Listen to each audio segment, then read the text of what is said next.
Ping Er has gone back, hasn't she? Feng Jie asked, why did you leave for the day? But where's there a whole day's worth of time? Clearly, Feng Jie was anxious. I've been waiting for you forever, and finally, you're back. Ping Er then smiled and explained in detail the reasons for her earlier departure, and also talked about how Tanchun handled these matters. After hearing this, Feng Jie praised Tanchun. What a good girl. I always said she's not bad, it's just a shame she wasn't born from the madam. Ping Er then said that her mistress was talking nonsense. Even though she wasn't born from the madam, who dares to look down on her? Feng Jie replied, you don't understand. In the future, when she is ready to be married off, someone will come to marry her. But many people won't see that side of her. Just because she's a concubine born, she's not wanted. We'll just skip that line for now, but below, Feng Jie opened up to Ping Er and said, can you believe all the money-saving tricks I've come up with in the past few years? It seems like everyone in the family secretly can't stand me. Right now, I feel like I'm stuck in a tough situation that I can't easily get out of. She also mentioned, we're spending a lot but not bringing in much. We stick to all the old rules passed down from our ancestors for every little thing. The income from our properties each year is less than before, and being frugal gets us laughed at by outsiders. It's unfair to the old lady and the madams, and the folks in the house complain about being too strict. If we don't get our money-saving measures in order soon, we'll exhaust our resources in a few years. This really shows how serious the economic crisis is. Ping Er said, it comes down to this. In the future, there are still 3 or 4 young ladies, and there are still 2 or 3 young masters, and there's also an old lady, so these major events are far from over.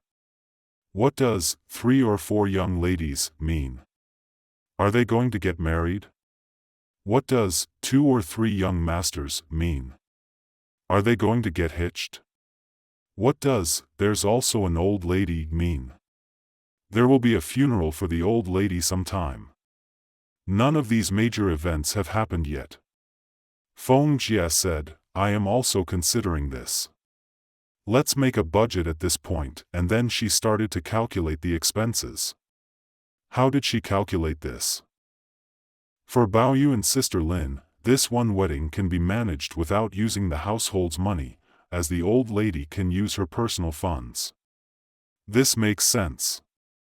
In the eyes of grandmother, who dearly loves her grandson and granddaughter, Baoyu and Lin Daiyu, the old lady must have everything prepared for their future wedding without needing to use household funds.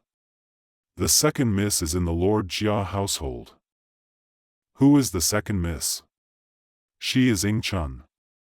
One of the 4 Chun sisters, referring to Yuan Chun, Ying Chun, Tan Chun, and Shi Chun. The words in their 4 names, Yuan, Ying, Tan, Shi, reflect the destinies of these 4 women. They are tragic and pitiful, and homophonically they mean originating, responding, sighing, and departing. Whose daughter is Ying Chun? Ying Chun is the daughter of Jia Shi. As Jia Shi leads a separate life from Jia Zheng, the matter of Ying Chun's future marriage does not need to use the household's money. It is within the jurisdiction of Jia Shi, hence it falls under the management of the First Lord.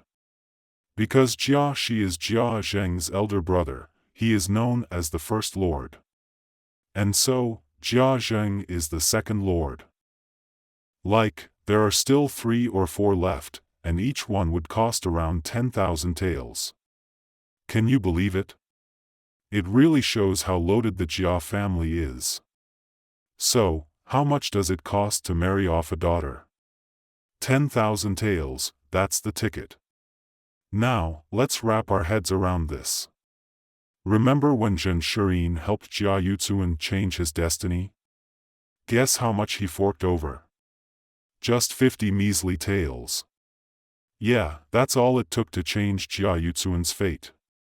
Now, the Jia family spends 10,000 taels to marry off a daughter. So, how does 10,000 taels stack up against 50? Then she goes on about Jia Huan. I mean, seriously, I just don't get it. She said, Huan's gotta keep it low-key for his marriage, just 3,000 taels of silver will do, no matter where you scrimp a bit, it's enough. I mean, why does Jia Huan have to settle for so little? He's also Jia Zheng's son, right?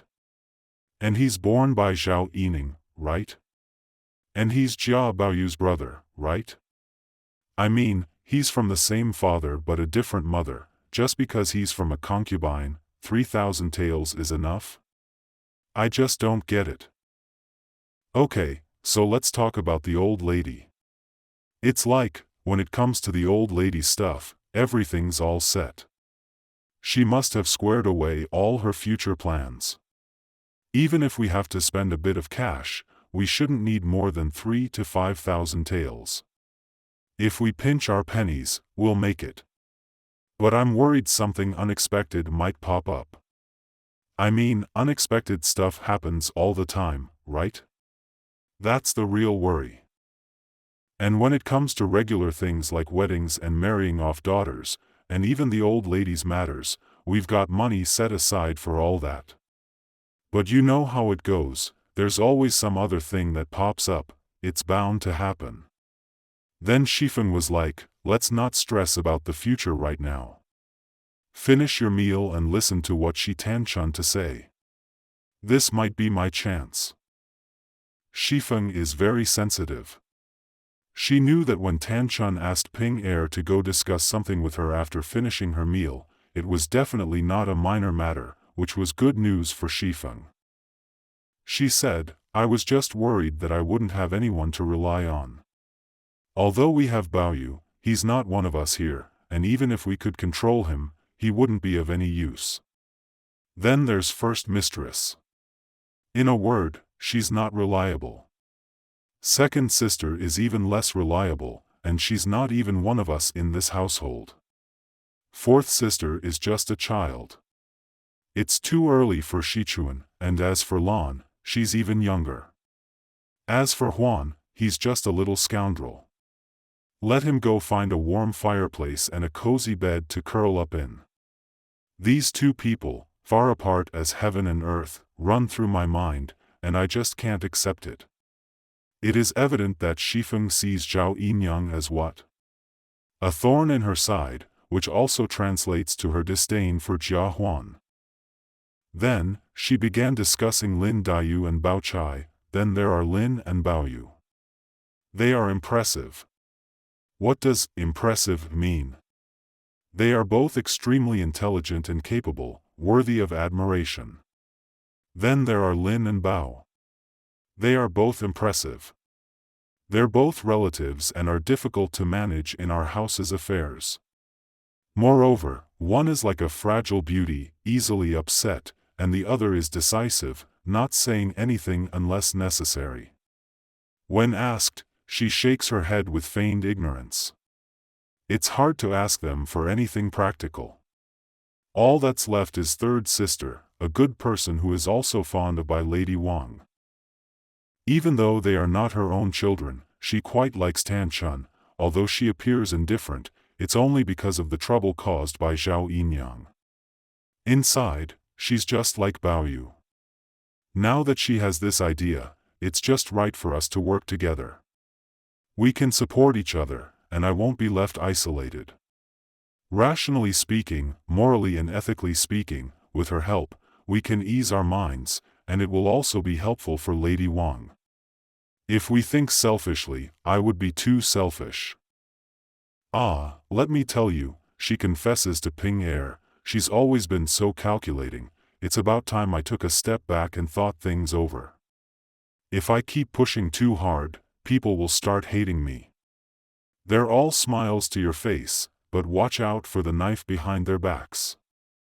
Just the two of us, with our 4 eyes and 2 hearts, if we're not careful, we're going to get into trouble.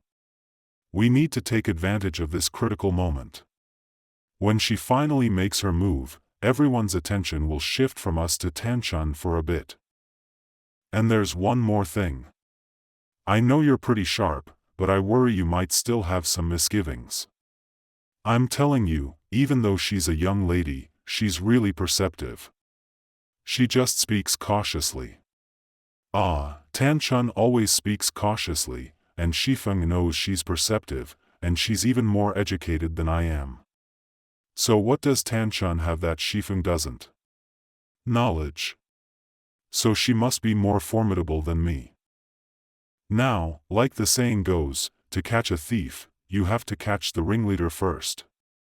If she's planning to make her move now, she's definitely going to start with me.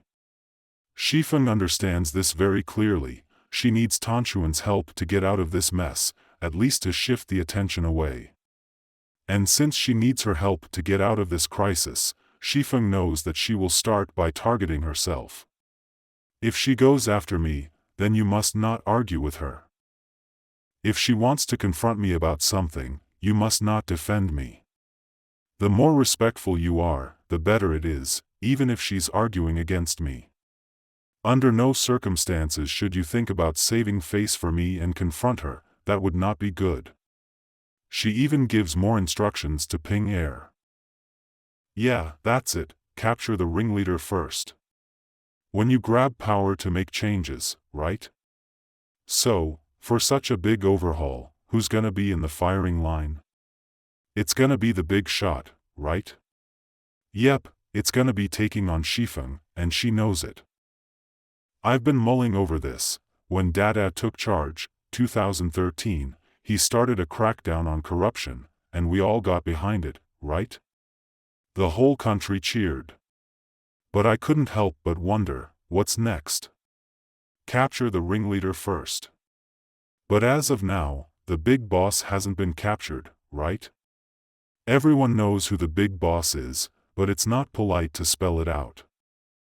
Xifeng knows the score. She's gearing up to make her move, and you can bet she'll be coming for me first. Ping Er had a little smirk on her face and said, "You're totally overthinking this. I already handled it before, and now you're here to tell me what to do again." Feng Jie comes back with, "I'm worried that you only have me in your thoughts and don't think about anyone else, so I have to remind you." It's another example of Feng Jie being clueless, even though she's smart as a whip in other regards. What does this all say about Ping Er? It shows how savvy she is. You can imagine how tough it is to serve a boss like Feng Jie. It's like walking on eggshells. But did Ping Er pull it off? Yeah, she did it and did it really well. Feng Jie, so sharp, yet she can't figure out the people right under her nose. This is where Ping Er shines. She makes Feng Jie think that Ping Er only has eyes for her. If Ping Er wasn't this sharp, she wouldn't have so many people singing her praises, right? She sees the big picture. Even if you're only half the boss, you still gotta see the whole picture, right? Even if you're not the whole boss, you gotta have your finger on the pulse of everything, just like you were the big cheese, in order to really do a bang-up job. You need to have a clear read on your team, the boss, and the political situation. That's why I was saying yesterday, anyone working as a government secretary or office manager should dive into Dream of the Red Chamber and pay attention to Ping Er. Even if you're just an office manager, even if you're just a government secretary, you need to step up and act like a big shot, overseeing everything. Feng Jie doesn't get it. She thinks Ping Er is only thinking about her. Anyway, they grabbed some grub together, and Feng Jie told Ping Er to find out what's going on and get ready for their meeting. Ping Er joined Feng Jie for lunch, helped her freshen up, gave some instructions to Feng Er, and then headed over to see Tanchun. And as we kick off chapter 56, it sets the stage with a really solemn, quiet vibe.